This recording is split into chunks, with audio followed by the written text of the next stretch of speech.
Welcome to our Healthy Minds and Bodies segment of our Q&A series. We're kind of covering a lot. It's sort of like a broad spectrum because what I actually did was combine two different sections that I've done before, but I feel like they work really well together. So it'll be all from counseling and fit and rec to like student relations and campus safety and so on. So the whole realm of what a healthy mind and body may entail. So, which includes safety. We will go ahead and do a land acknowledgement here. So I will read it first, and then I will give a little summary of why we do it, and then I will send a link in the chat. I'll actually send that right now. I do encourage you to visit this site when you can, just because we always have more to learn. I always think I know so much, and I don't know anything.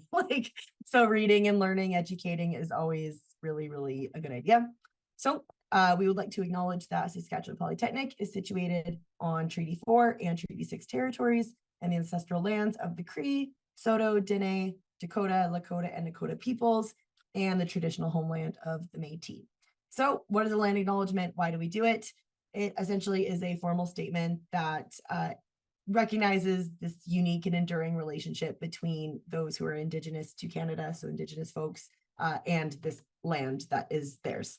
So it's really important to understand that, all of us have been brought here in some way, shape, or form. We do always need to keep educated on the process of colonialism, the fact that it is ongoing, and it's always a good idea to never do a land acknowledgement as like a past tense or talk about things in a historical context, because the colonialism is ongoing.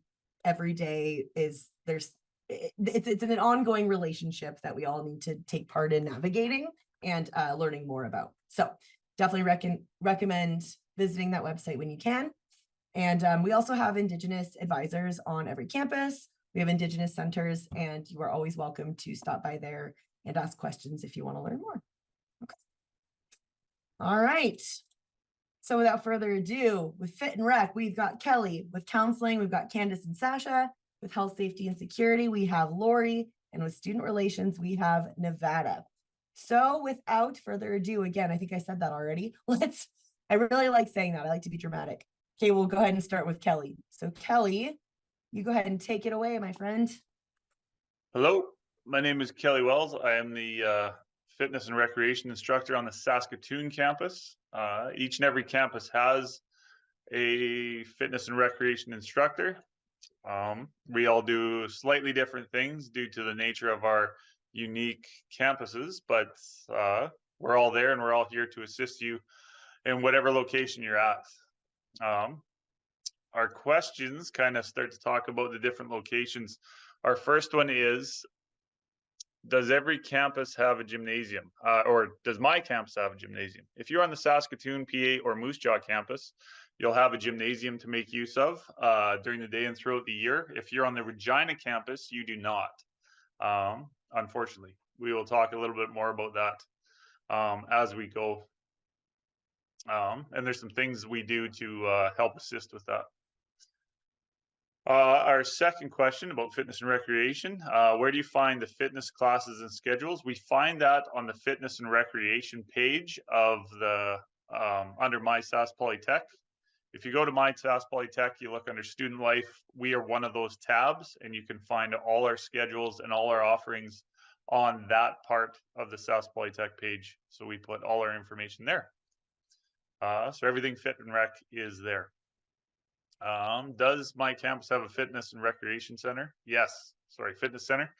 Yes, we all have fitness centers. They're all unique, once again, just like the locations, but every center has, every location has some sort of weight room and some sort of cardio equipment, as well as some different kinds of fitness equipment for you to use. Number 4, do you have to pay for your fitness center? The answer is no. There's no added fees as a student. Your fees are built into your tuition. So you don't see any additional cost to anything that we do on campus regarding fitness classes, intramurals, or use of the gym, or personalized training, which we'll talk about in a little bit. Doing a fitness consult, none of that will cost you money as a student. Can you play intramurals? Yes, we have intramurals on every campus. All three campuses with the gymnasium run their own intramurals, and then if you're on the Regina campus, you can take part in the U of R's intramurals that they run, and they are just across Ring Road, I do believe, and very close to the Sask Polytech campus. So we've partnered with them to allow you to play intramurals within their leagues to keep you active. How do you get personalized training? We get personalized training. What you're going to do is email. You can email the wellness at saskpolytech.ca email, and we can direct your email to the correct campus once you tell us where you're at. I do believe Kelsey is going to provide the email addresses of all 4 of us, if I'm not mistaken, in each campus. So you could email us directly. There it is in the chat. That is the global email address for all 4 of us, which we check, and then we'll send you to the right place. So if you ever have any questions and you're unsure where to send it, that is the best place, and then we will sort it out from there. And then personal consults will be handled by each location. I do believe that is it. I talked too fast. Fine. Yeah. Okay. Can you explain what intramurals are? I think some people do not know what that is. Oh, good question. Intramurals are sports that we hold within the school, and we play. Other students and staff are available to join. So we will make teams out of those populations, and then we play each other. Floor hockey, soccer, basketball, volleyball, pickleball. If we have enough interest in it, no matter what the sport, we will run it. Badminton, always. Yes. Squash, we do not have the facilities for. I can counter with a little bit of pickleball if you're interested, Jeff, which is quite popular these days with everybody. We have a lot of it going on in the Saskatoon campus, I know. Yeah. Personalized training, I did answer, but I will repeat. If you're looking for some personalized training, you just have to email the wellness at Sask Polytech email. Let us know which campus you're on, and we'll direct your message to the right fitness instructor, and we'll get you rolling from there. Sorry, Kelsey, I can't quite keep up with all those questions. I got to look at the chat. That's okay. That's why I'm here too. I saw combat classes. At the moment, we do not. We've run a fitness and self-defense class in the past, which we geared mostly towards females at the time, but we are always interested in trying to add things if we know that there's interest from our student and staff, the community at Sask Polytech. If you're interested in it and you let us know and we can make it happen, we will. But no direct combat sports at the moment. We're working on MMA, but it hasn't happened just yet. Oh, curling. Is there curling? Curling, yes, we have curling, which would be off campus, but we try to run curling every winter as well. Yes. And not to overstep here, Kelly, but I just want to quickly show, I might as well just show the website. I think there's just so much. No, also, please note, for those of you who maybe have been to my other sessions and saw how the website was before, it got totally changed and I was not prepared for it. So bear with me. Looks a little bit different than it did before. But if you go under student services and then health and wellness, fitness and recreation's right there. And then there's all this information. I did send this link in the chat, but I will send it out after as well. There's information just about fitness in general. So there were some questions about classes. Just note that there will be classes added. It's just a lot of, people are coming back from holidays. The year hasn't started yet. So check back next week or week after, and you will see, I think most classes, don't they start back September, Kelly, like the fitness classes? Yes, I saw in the chat, there's actually someone asking about sport or fitness classes. No sports classes specifically, but we do run fitness classes, and ours are actually up on the website. Those are last year's, and I think that's going to be our schedule moving forward as well this year, unless there's any minute changes. But if there is, they'll show up on this chart. But that's what our fitness schedule looks like at the moment. Yeah. and just play around on here, you know, like always, just playing around on the website. You can see there's also, which this is oh no, with the website update, I'm just going to give you all a heads up here. There's been a lot of broken links and I've been finding them all. But mindfulness, well, I'll let counseling get a little bit into that too, but that's where there's some overlap here. So keep that in mind. But anyway, just thought I'd show this site there. Do you want to maybe talk just while we have you, Kelly, just about the app? Like the Yeah. FitRec. Oh, sorry. We are gonna. Yeah, I should have talked about that. So we have an app. I can try and bring it up on my own phone real quick. We should have a web page for this, but we have an app which you will use your SAS Polytech sign-on. That's what it looks like when it boots up, and that's what it looks like when it opens up.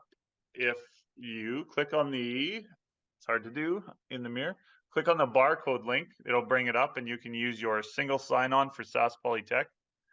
Mine's moving extra slow, but you'll select yourself as a student or employee. Maybe doesn't want to work. Boom.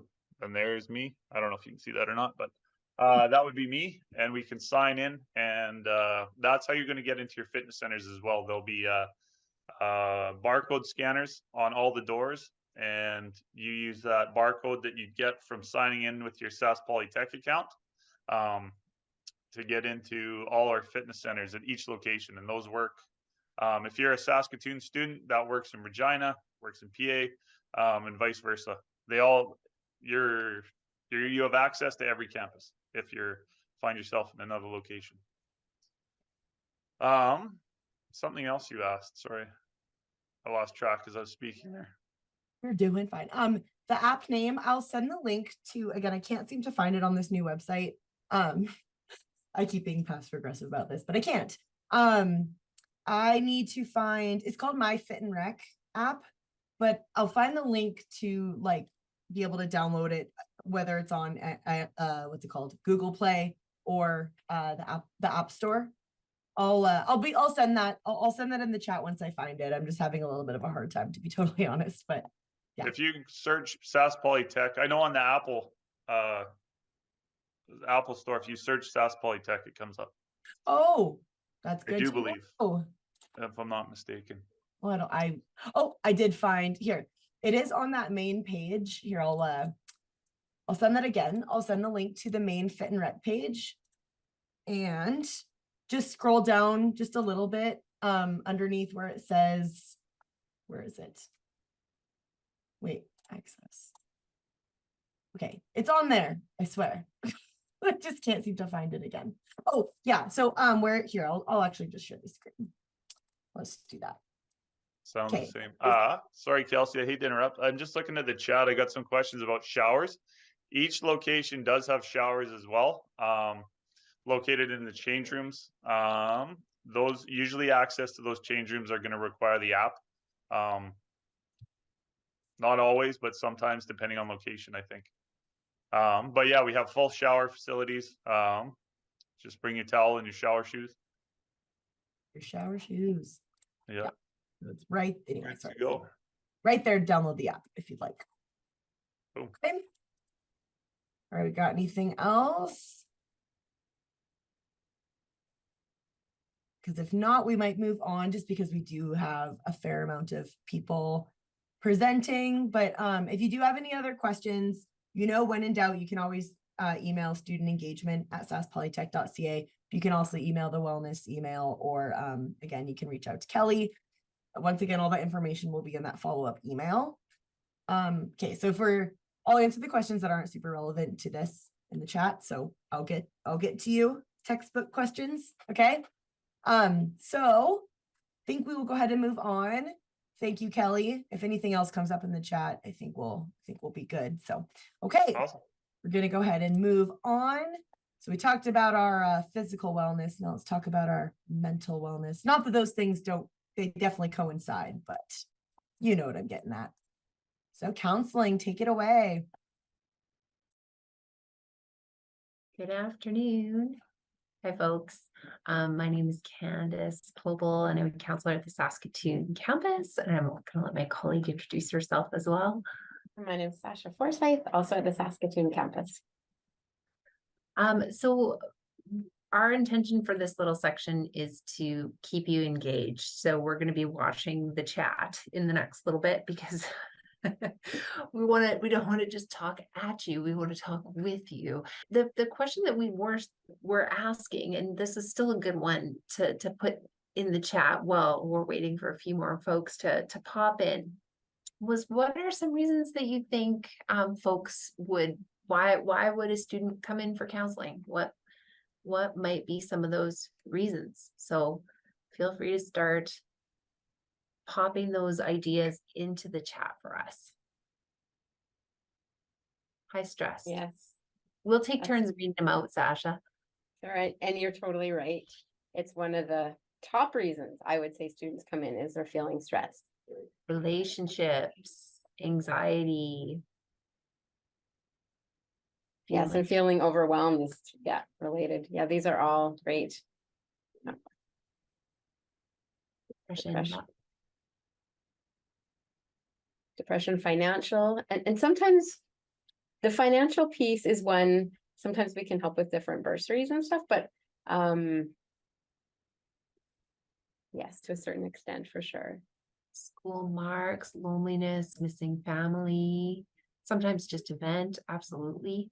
I'll let you read the next few here, Sasha. Sure, relationships, yes, and relationships can come in many forms. Sometimes we have new roommates, or maybe it's family. Family is a popular one, or significant others, siblings, etc. Can even be instructors. Needing help with class or class load, yep. Legal woes, you know what, it's happened for sure. We actually, SPSA is probably going to talk about that they offer 30-minute free legal consultation. So, and I referred many students to there. Yep, and that one I certainly have worked with students where they're going through different challenges in the legal system, and that ties back to earlier that comment, right? Somebody put high stress.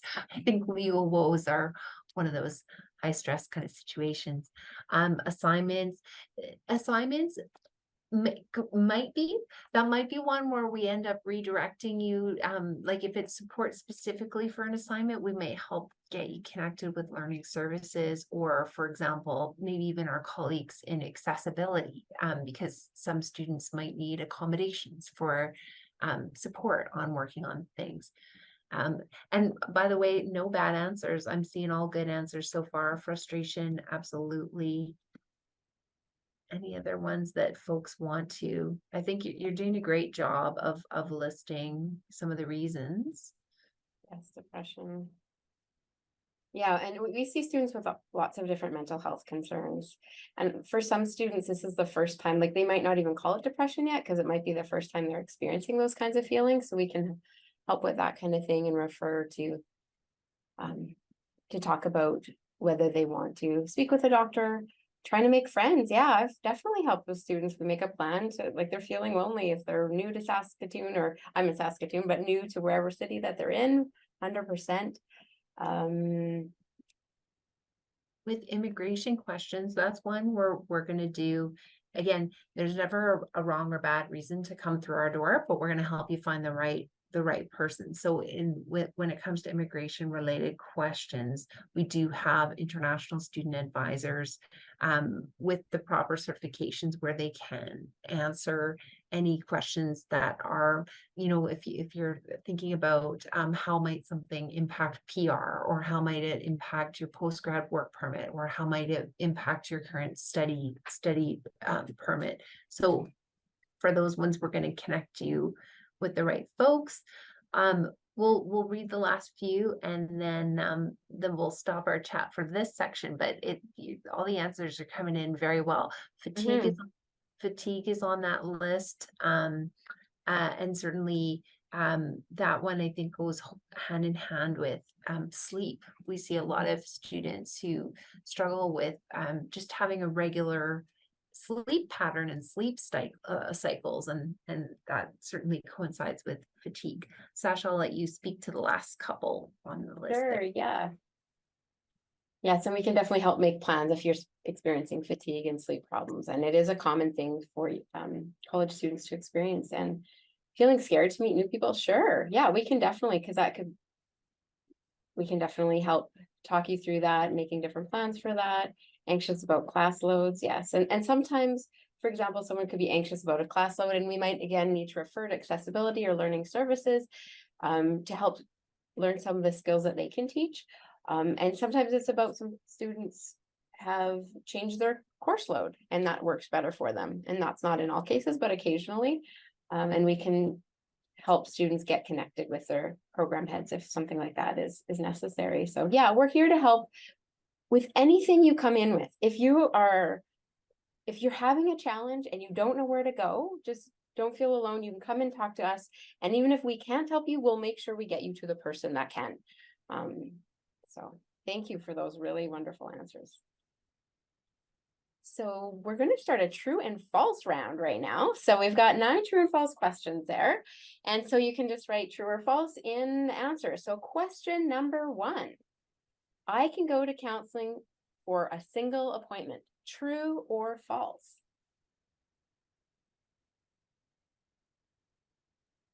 And I see the trues are rolling in. Really coming in. Yes. Good work, everybody. You are correct on that one. So I always tell students, there's no right or wrong time frame, right? Sometimes it might be that a single appointment was kind of all you needed.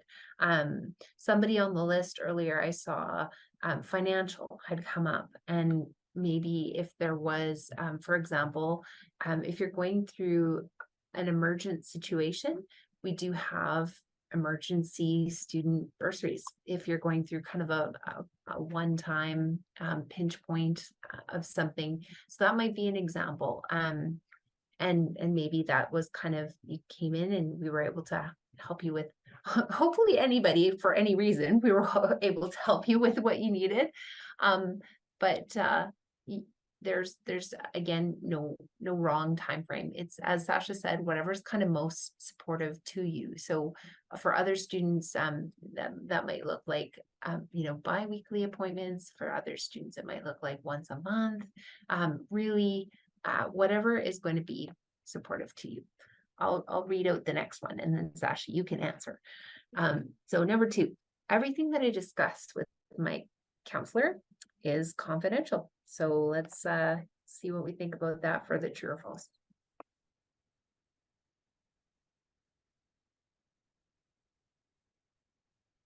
Okay, yeah, and someone's already identified one of the conditions there. So true is correct. So everything you discuss with your counselor is confidential.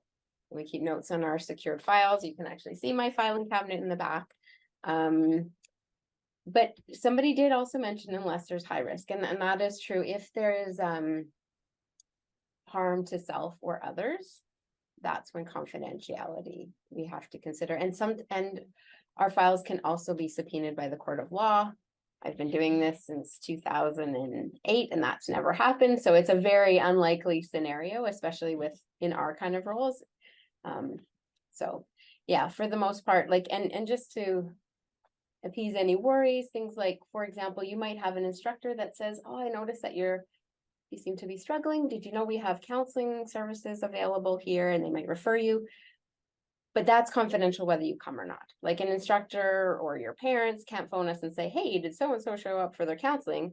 We would say, you'll have to ask that person. That we're not, we can't give that information. It's confidential. Candace, anything you want to add? I think you did that really well. The only other last point is anyone that you meet with from our team, they will go over this. You'll go through a detailed informed consent on the first time, and they'll review confidentiality and what are those limits. So, but I think you covered it really well. How about you read our next? Okay, yeah, number 3. So students' mental health is not connected to academics. True or false? Excellent. We haven't tricked anybody yet. All right. You guys are good. You're getting all these answers correct. Sasha, did you pull the statistics? I did, yeah. So there's I don't have the numbers of people that were surveyed, but in Saskatchewan, they just did a survey this past year, and we just got the results out, and they asked how many students had their academic performance impacted by their mental health. And these were Saskatchewan college students specifically. And so 11% found that their mental health was a major obstacle, and 41% found that mental health was a minor obstacle. So we're looking at, over 50% had their mental health was impacting academic performance. So yes, That's not insignificant. So something not to pay, insignificant. Yeah. something to pay attention to, right? And the whole point of us being here is we want you to know that we're friendly folks, that our team does care, and that there are supports for you. So And the sooner the better, often. Like some students will come in and say, I wish I would have come in earlier. So if you really notice your mental health is really struggling, and sometimes it can be really hard to make that initial appointment. So we get it. Coming in is better than not coming in, but just encouraging you to come in earlier. absolutely. Well, and that's a little bit of a segue. So if it's a question for, maybe an instructor was noticing that you were struggling, and the instructor says, you should go to counseling. So true or false, if the instructor or even your program head were to say, you need to go to counseling, you do need to go. Is that true or false?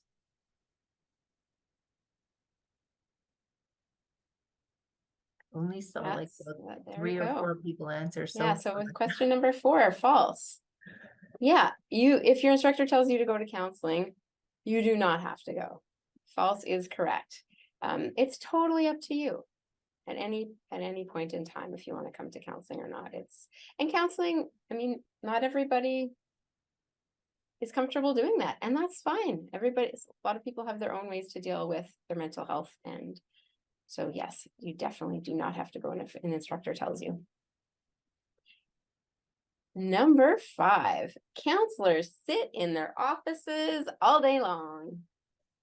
True or false? Folks, I'm telling you today, it's true. It's true today.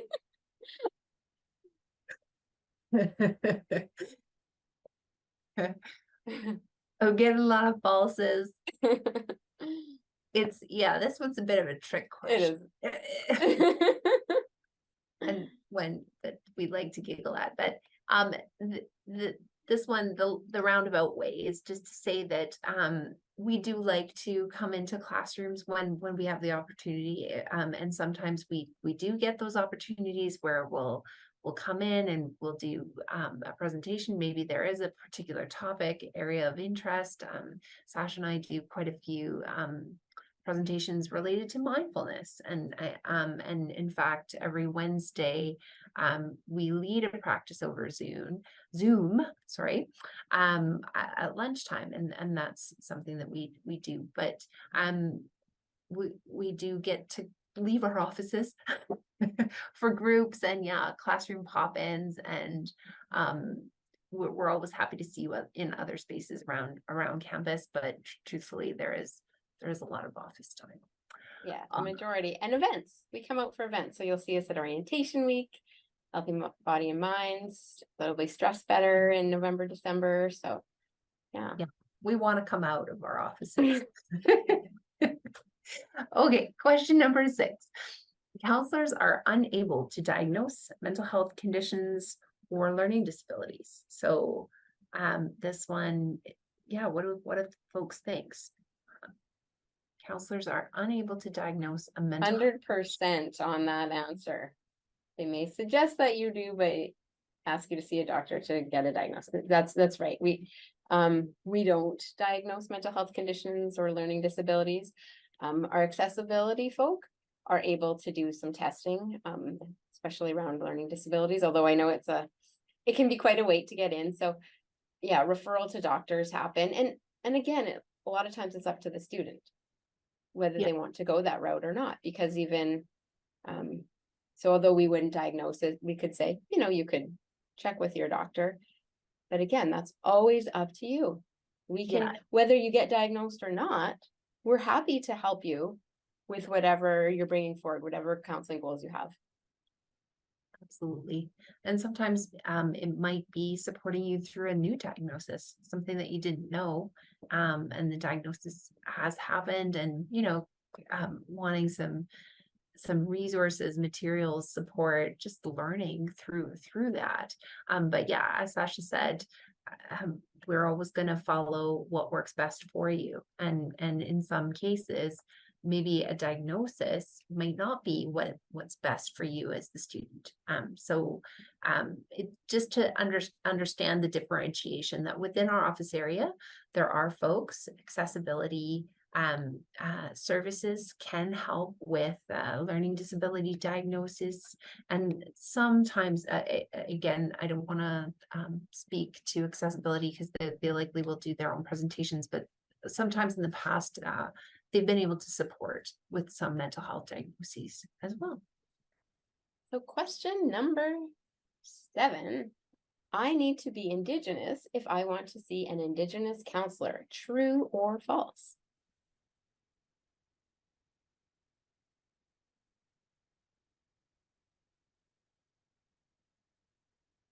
Excellent.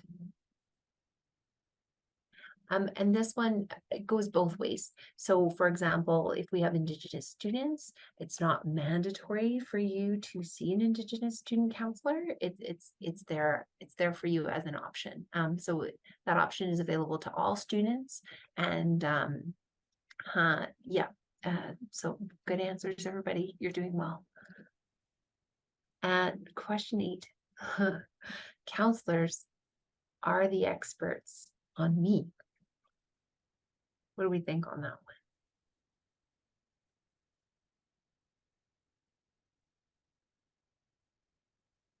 one? The falses are rolling in.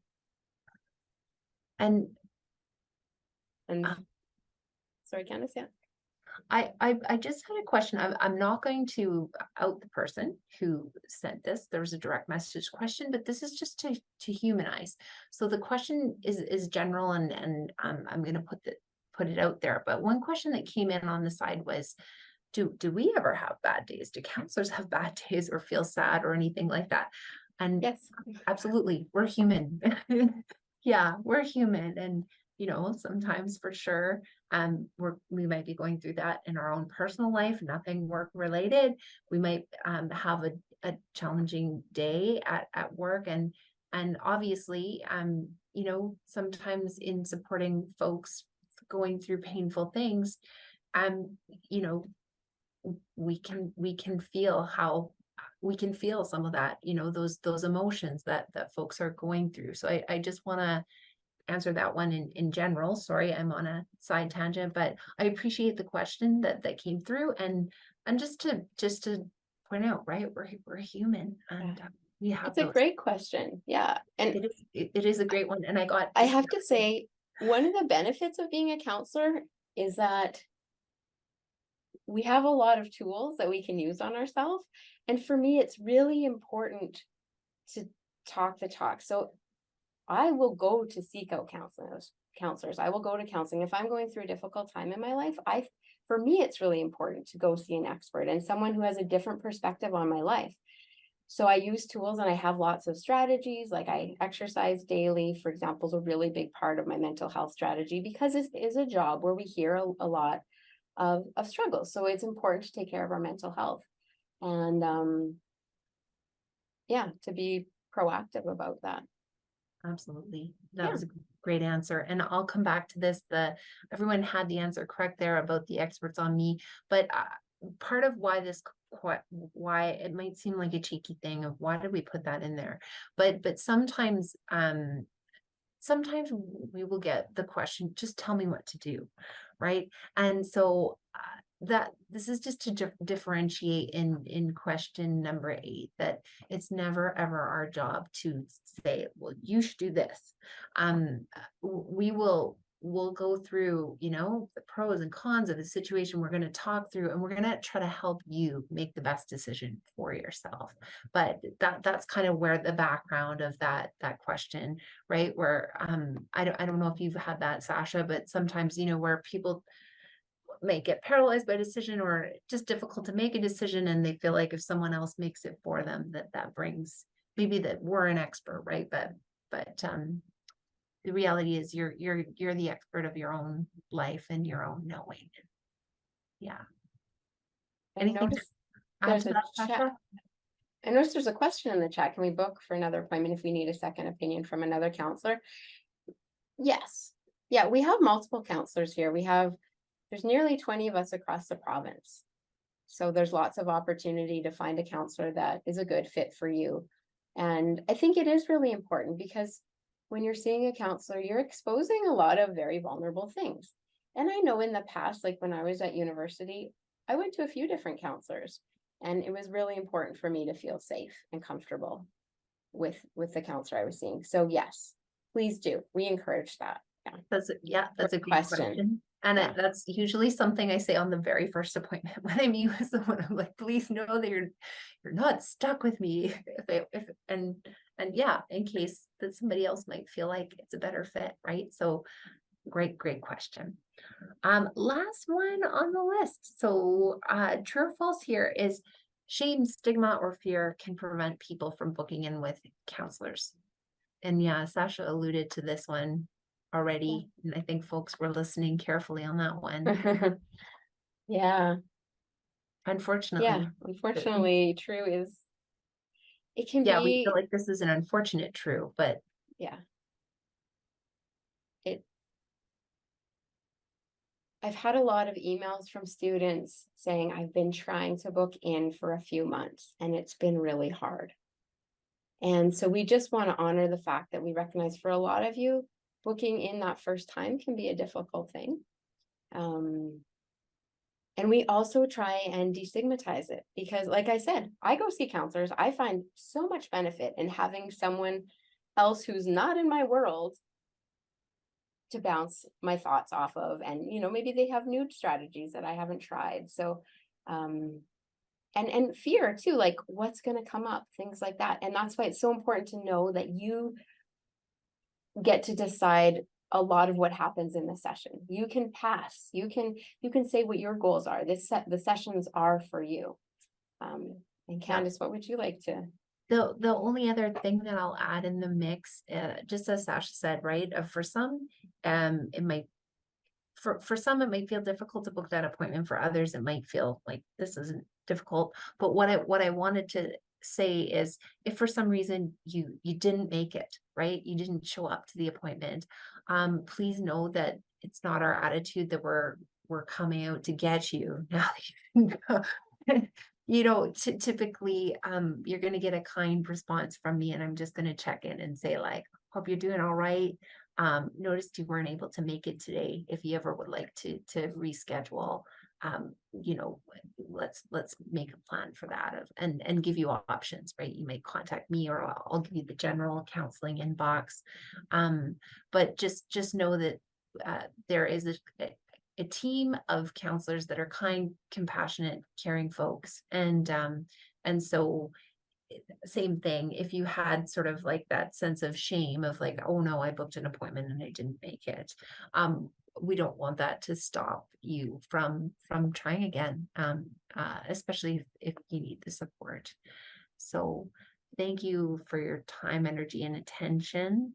And is there any, maybe what we can do, because Kelsey, I know you have other presenters, but Sasha and I will stay on for a few more minutes and we'll watch the chat.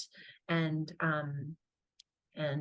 Before we do that, Candace, Sure, keep yeah. favor, and can you make me host of the meeting? Oh yeah, If you try to leave, we might have a. that's Yeah. what happened. Okay, absolutely. And No, then but- See, there's a few questions. yeah, you can start Yeah. answering those questions as I'm making Kelsey host again. There's a question about the stubborn attempt to try on our own, and it's true. We can be stubborn, right? And there's a lot we can do on our own, but sometimes it is helpful to get that other help from an expert. And the idea of going to be referred somewhere, I'm not going to use the language of loony bin because it doesn't fit with the language I would use, although I know it's a word that's out there. But what I want to say about that is that's I really appreciate that comment about the fear. That people come in and fear, like, what if they think something's really wrong with me and they think I need to be going straight to the hospital. So thank you so much for bringing that up, because I think that's really important. And what I'll say is, like, I've had students come in and share about so many different things. And there's the odd time where I might suggest to the student, it's been very rare, but I might suggest to the student, you know, would a visit to the emergency room be something that would serve you right now, that would be helpful for you right now? I've never had to forcibly do anything like that, but there's been a few times throughout my career where a student and I have talked about it and they have gone to the emergency room to get extra support. But for the most part, we're able to do all the support within or, you know, occasional referrals, but, and thank you for your, comments about being free service and amazing friendly staff and how it does help. And I will say, I've had several students at the end of their journey say, thank you. If I hadn't come here, I don't know if I would have made it through my academic career. And I don't want to take the credit because it's them that's doing it, but just it can be a really helpful service and a way for students to get through some difficult times. Because sometimes when you're a student here, things come up you don't expect. And so we're here for that. Counseling hours. So trying to think how best to answer this. It's 8 to 4:30. Yeah, I answered that one and then I said it varies Yeah. from counselor to counselor. So, you know, Yes. there's some flex. So some Yeah. might be 9 to 5, some might be 8:15 to 4:15. Yeah, I tend to do 4 to 5 appointments. But there's only a handful of us that do that. And it's just because a lot of the clients I work with can only come in at 4. So, and it works for me. So. And I don't know why I put it as a response. I meant to just put it in the chat, but I did put the appointment request link in there under the hours question, was Rebecca's question. Here, I can send it again just to make it a little bit more visible, just for everyone. Okay. And I will note, talking to people can be very difficult. And that's why I think it's hard to make those appointments. I noticed a comment about it's hard to talk because especially if we've had people break our trust in the past, for sure. And some people have had bad experiences with counselors as well. So I want to recognize that it is not easy to do. And what some students will do is they'll come in and they'll just sort of get a feel. Does this feel safe?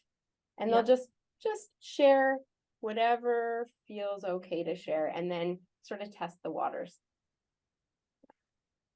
Yes, you can. Sarah, to answer your question, I have had more than one person come in and as Sasha was saying, it's kind of whatever feels, whatever is going to help you with that sense of safety, in making the space welcoming to you and whatever is going to be most supportive to working towards your goals.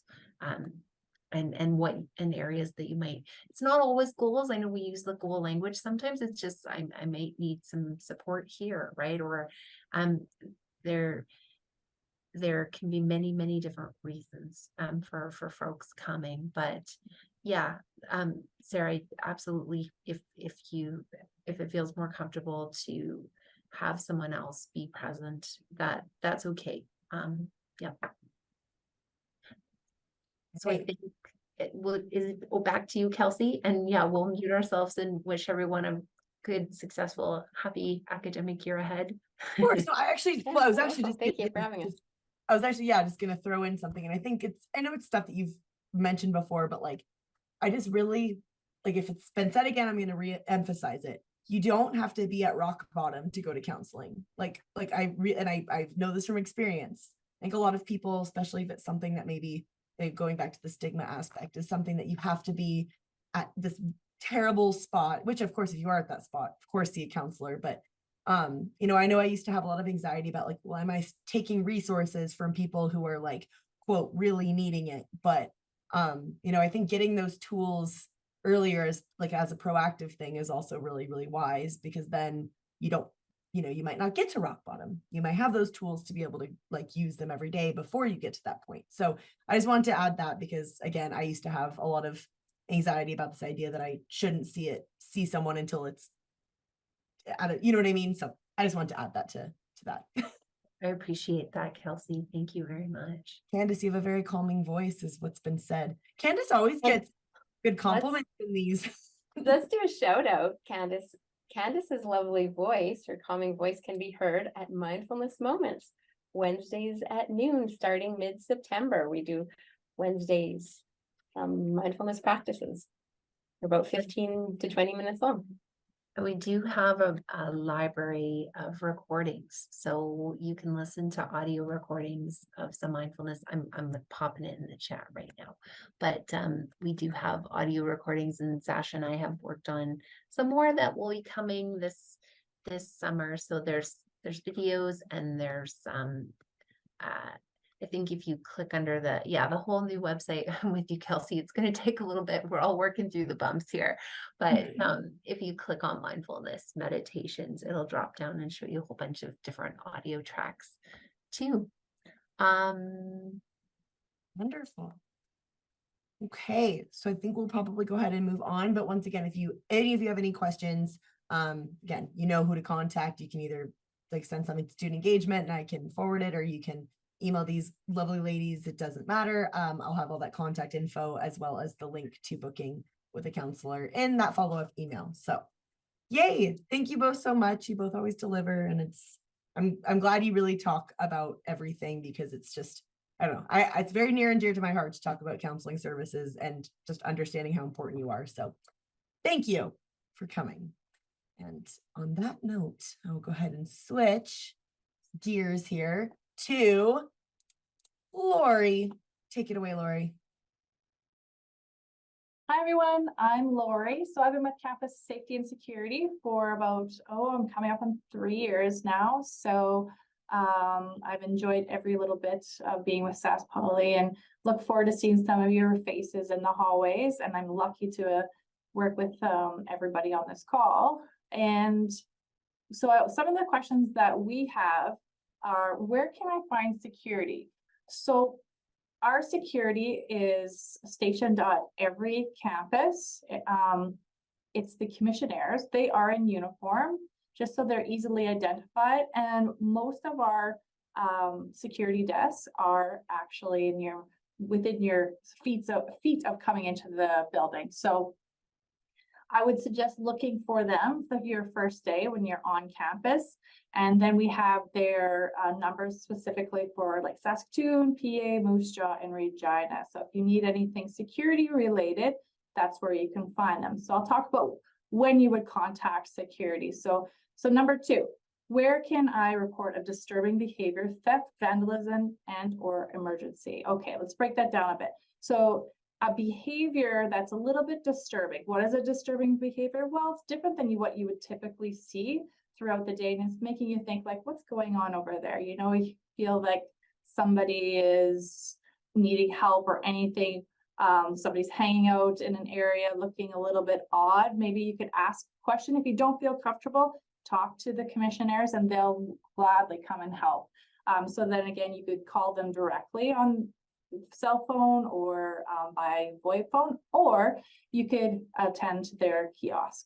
Okay, so what services do Campus Safety and Security offer students? Well, we offer safe walks.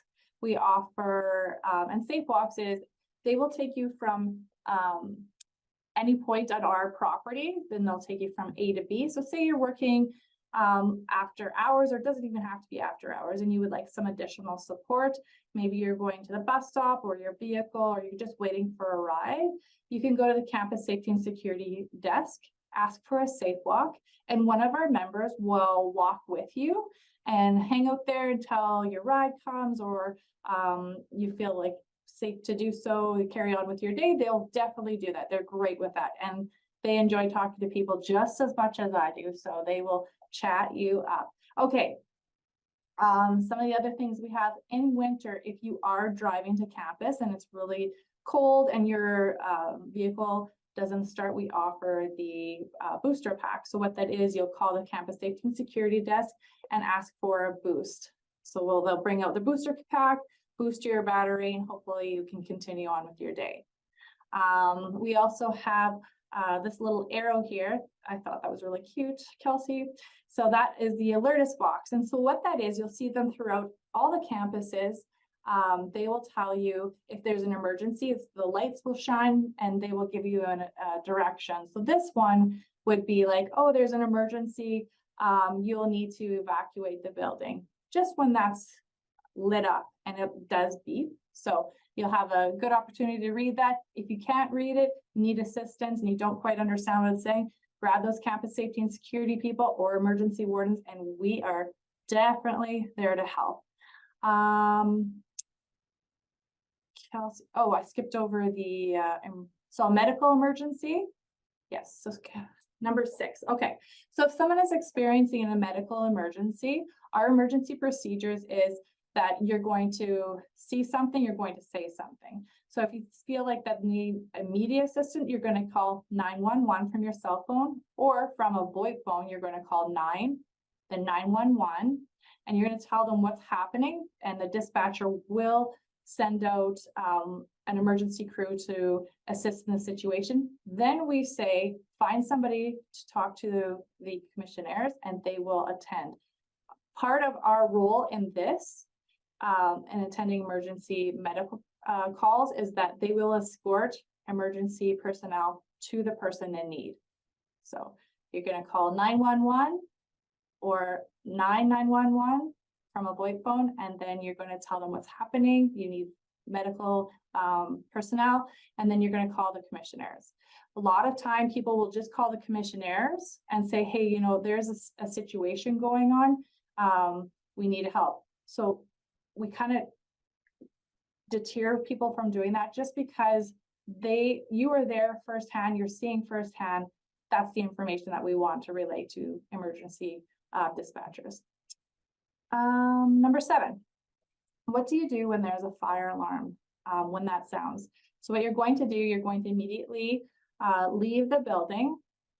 You're going to head to the nearest exit, and you're going to hang out at your assembly point or somewhere where it's safe to do so until the emergency responders deem it safe to enter the building.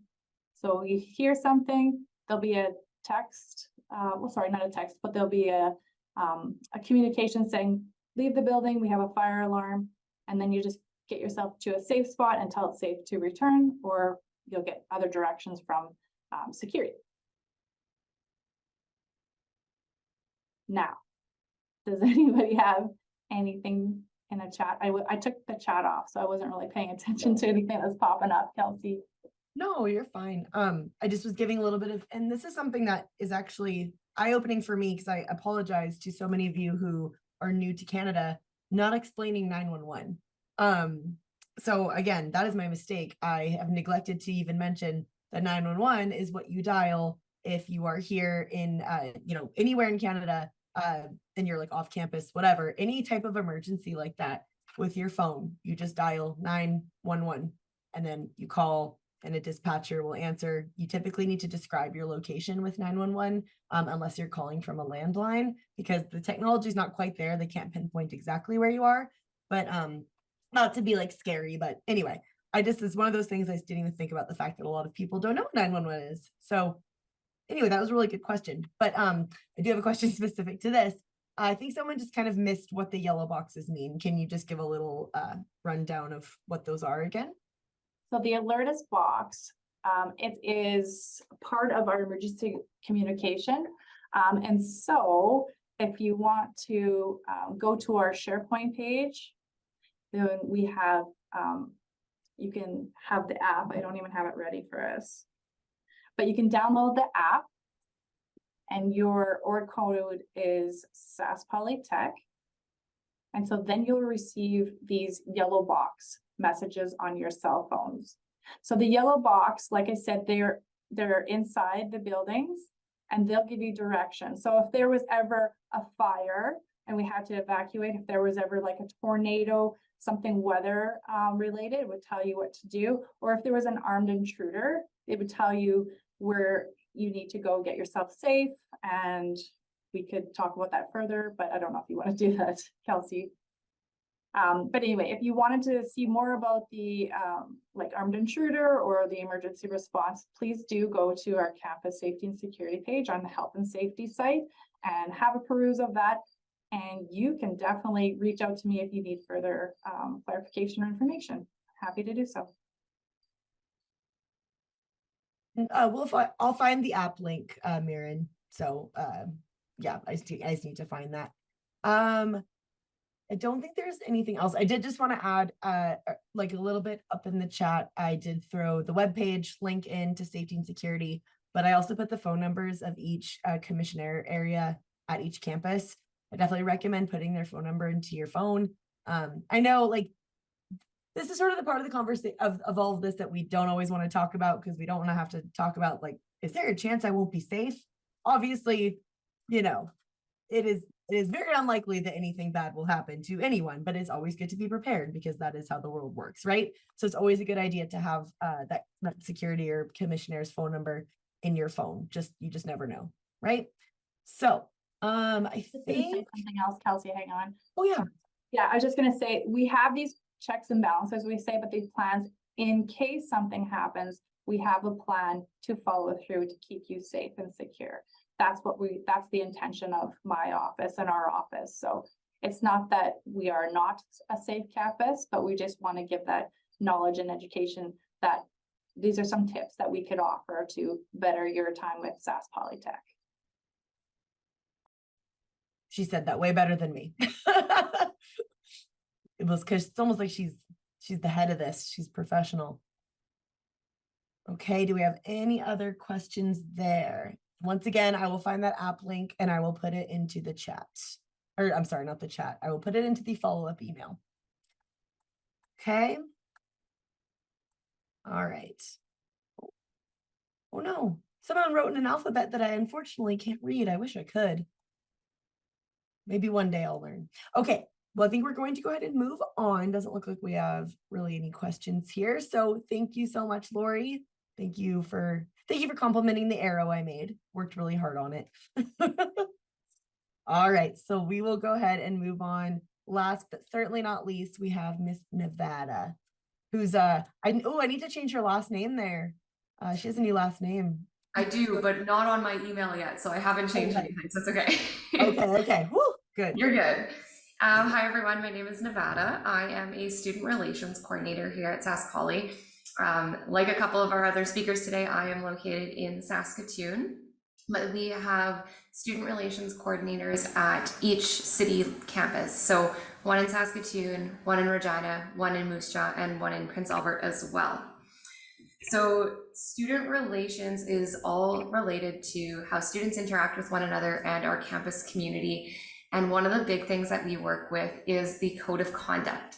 So I have a couple links that I send in the chat there because we work a lot with policies and procedures, and the code of conduct for students is one of those. So our policies and procedures are kind of the rules or the expectations of people at Sask Poly. Some of them are specific to students, some are specific to staff members, some are for anybody on campus, employees, students, guests, doesn't matter who it is. So with the code of conduct, that's the big one that my office works with. And this is the expectation for how you as a student interact with other people on campus and our campus physical spaces itself. So some of those expectations can sound big and fancy or wordy and confusing, but they all boil down to acting in a way that is respectful and welcoming for anybody attending the learning environment. So when we look at what we want to do for our behaviors on campus, we often end up talking about misconduct. So things that are not okay on campus, things that are unacceptable as a student. So when we look at misconduct, that could be things like excessive disturbances in class, talking on your phone when an instructor is trying to present, right? Things that are going to distract from the learning environment. There can be things like smoking in unauthorized areas. I think I saw a question in there, are there designated spaces for smoking and vaping? The answer is yes. And there are rules that if you are not following those designated areas, that can be investigated and we might have consequences for not following those rules. So our code of conduct outlines everything from small disruptions to big things that could happen, things like violence, discrimination, harassment. We have, just like Lori said, we have plans to deal with those things if they do occur. So all of those specific expectations and examples of things that can get you in trouble, and the potential consequences for those are all outlined in those links that I sent. So that code of conduct non-academic is a really important one. As a student paying and attending Sask Poly, you are agreeing to follow those guidelines. And so my office is here to ensure that everyone who is here is they follow their responsibilities and that we hold them accountable if things do go wrong. So that's a long explanation for number one there, but it does involve a lot of things. So I do encourage you to read through some of those code of conducts and those policies so that you're fully informed about those expectations as well. Number two, who can I talk to if behaviors are making me uncomfortable? So if you're on campus and you see some of those things that violate the code of conduct, things like smoking in unauthorized areas, maybe another student yells and swears at you, maybe you see a student do damage to a locker. If there are behaviors that you witness that are making you feel uncomfortable or unsafe, those are things that you can come and speak to the Student Relations Office about. We have a lot of options for what we can do with that information. Maybe you just want to talk to us and talk about, how do I deal with this situation? How do I talk to this person and tell them that that made me uncomfortable and it wasn't okay? And I can help you understand skills and maybe even come up with the words to use so that you can handle that situation. Sometimes you might come and it's a situation bigger than what you're able to deal with on your own. If it is a potential policy violation, my office can do investigations into allegations of misconduct. So that means I would get the information from you as a witness or as a person that has experienced that behavior. And then I would have to talk to the person who did the behavior. I give them an opportunity to explain their side or give their perspective on a situation. And then I use that information to figure out what actually happened here. Did it violate a policy? And what needs to happen next? What consequences or outcomes need to happen in order to create a space again that is safe and welcoming for all students? So what is the solution towards restoring that learning environment? That can look like a lot of different things. I work with you as a student, meaning that I can't take any action or start an investigation with that info unless you give me permission. So we like to take in all of the perspectives and understanding so that we can be unbiased and try to restore things as best as possible. Number three, what happens if I have to meet with student relations? So what happens if I reach out to you and say you've been named in an allegation of a misconduct action? Well, then you will meet with me. I tell you exactly what was told to me. I give you an opportunity to understand the allegation, what was reported, and then you have that opportunity to share your side of it. You always get a voice in that process. If you have to meet with us, you are welcome to bring a support person. That could be a counselor if you chose. It could be a friend who's not related in the incident. It could be a colleague or someone that has been a support person for you in other situations. That person is there to help you feel comfortable and ensure that you understand what's going on. They can't speak for you, but they're there as a support for your well-being. And then the last one on there, how can student relations help me improve communication and conflict management skills? So we offer soft skill development as well. So if you came to us with a concern, I can actually help you one-on-one, and we can talk about what communication skills might be best to help you deal with a situation. We also do classroom presentations on communication skills, conflict management styles, skills for how to deal with difficult people. We do presentations on boundary setting. That is a really big one. And so we help with all of those skills that are related to dealing with conflict. So we can help when conflict gets too big for you to deal with on your own, but we also want to empower you to be able to handle situations with your own skill set as well. I know there is one question in the chat there. If there are others, please send them my way. But that question said, do you get to know who has accused you? Yes. So in the code of conduct, all students have specific rights and responsibilities. And part of the rights for all students is that if you are facing an allegation of misconduct, you have the right to know the allegation and to be heard. So that is that meeting with us. So I can't say that someone has anonymously accused you of punching and breaking a locker. I would have to tell you it was Kelsey that reported this to me on that this incident happened on this date, so that you are fully informed of the situation. Now, I know that can feel like now I'm putting myself at risk in bringing something forward, bringing a concern forward. In our process, we have steps that are taken to ensure that there is no retaliation, there is no reprisal, so that the risk of bringing forward an accusation doesn't end up with you being a target. And if for some reason we needed to say that there is no contact between two students while an investigation is ongoing, if that's in the best interest of everyone's well-being and safety, that is something that my office can do. And then if it gets violated, there would be further consequences for the individual that violated that. That's a long way to explain that there is procedural fairness for everyone involved in any type of investigation process. Other questions at all? I know student relations can feel like a little bit of a strange thing to wrap your head around. I sometimes will explain it like if you were at work and you had issues with a coworker, you might go to human resources, to HR. As a student relations can kind of be like that HR place. It's your starting point to say, I need help with a concern. If you did have concerns with a staff member or a faculty member, you can also come to our office. We are still the starting place for that. We do not investigate allegations against staff members and faculty members. That does go through HR, but in that situation, we assist you as the student in terms of documentation, making sure you're connected with supports to take care of your well-being, and just ensuring that you understand the policies and procedures of the reporting process.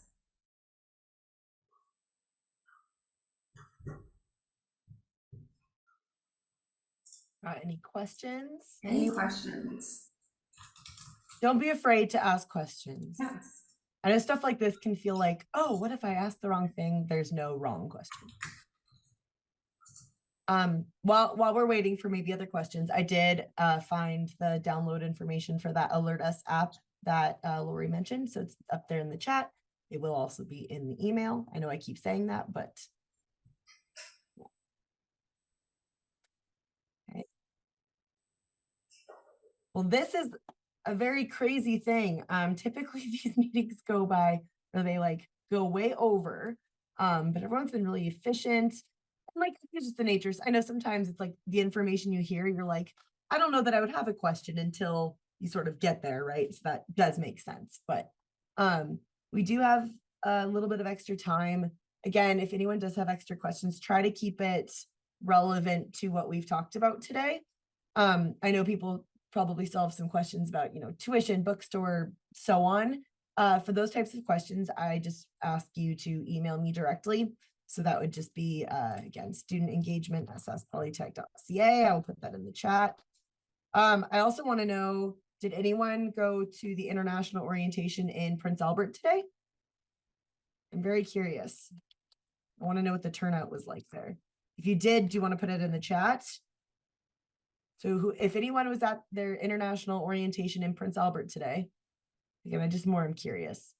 And for those of you who are not in the north, yours is on the 24th of August. So in 2 days, on Thursday.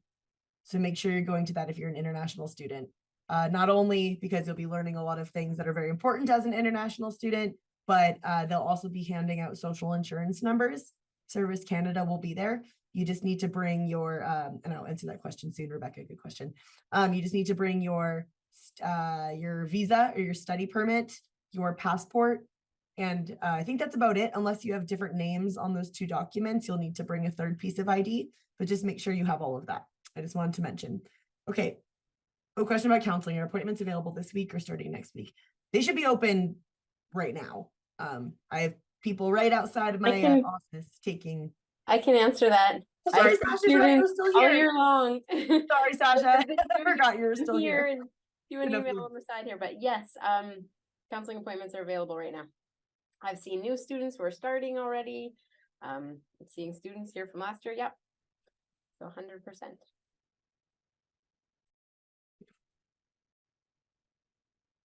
100%. Yeah, so in terms of changing your campus, Lovepreet, way too late. Not gonna be able to happen on this go around, but if you are looking into maybe your next semester or something, you would want to talk to enrollment services. You'd want to talk to the enrollment services on your campus, or you can email them or whatever works. But yeah, it is a bit too late to change your campus, unfortunately. Yeah. See, that's good, Rebecca. You're not to, I'm sorry, not to call you out, but I think if you sent it privately, but yeah, get, again, proactive.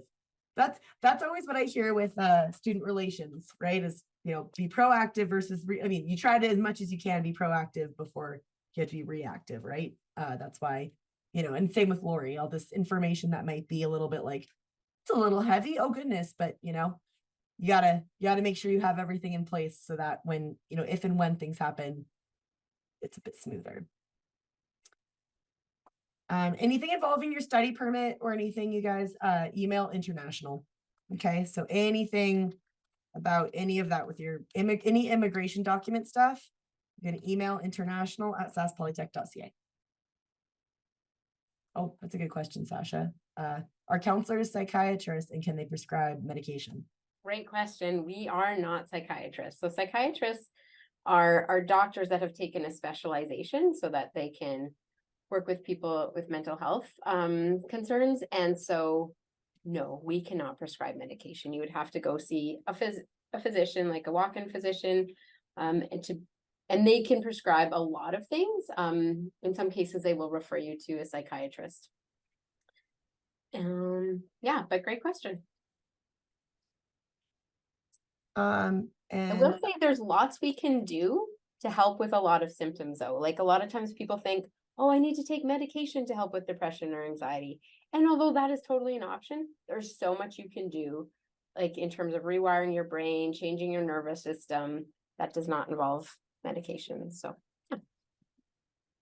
Thank you.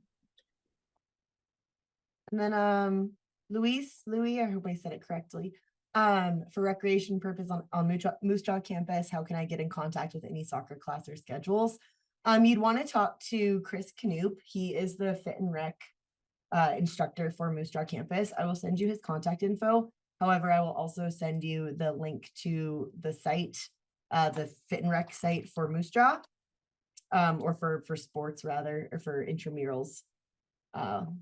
Yeah, and again, I will send that in the email as well, but I can just do that right now because we have some time, so why not?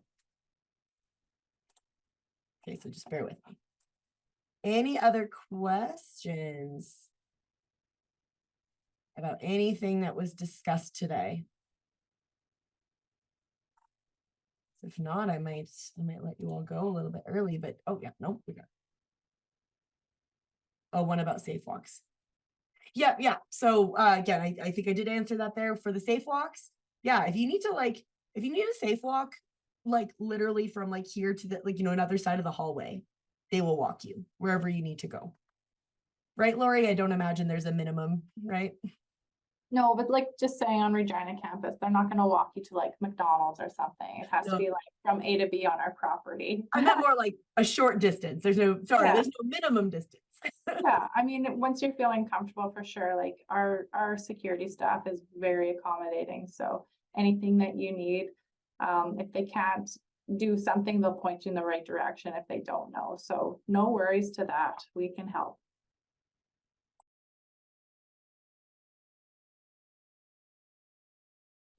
No, don't apologize for looking out for someone asking a question. Noah, you're good. Oh, okay. Back to would I be able to contact someone about curling? Whoever's in charge of that. Oh, I wish we had we don't have an intercom. That'd be well, that could also be trouble if we had an intercom. I don't know what would happen there. Kalan, I hope, again, sorry if I'm totally saying your name incorrectly. Depending on your campus, you can reach out to your Fit and Rec instructor on your campus. Again, I will send that information. I know I sound like a broken record, but I will send that information over email. Yeah, yep. Kelly Wells. Rebecca's on it. That was the one who was here earlier. That's the person for Saskatoon campus. Yeah, mostly everyone except Lori is representing, and myself are representing Saskatoon today. Sunny Nope. South right here, Sunny South. Oh, Sunny. Oh, yes, yes.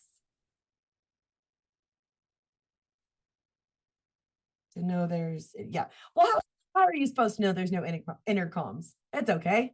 Don't worry about it. Okay. I think on that, because there's not too much left, I think I'm going to let you all go a whopping 7 minutes early.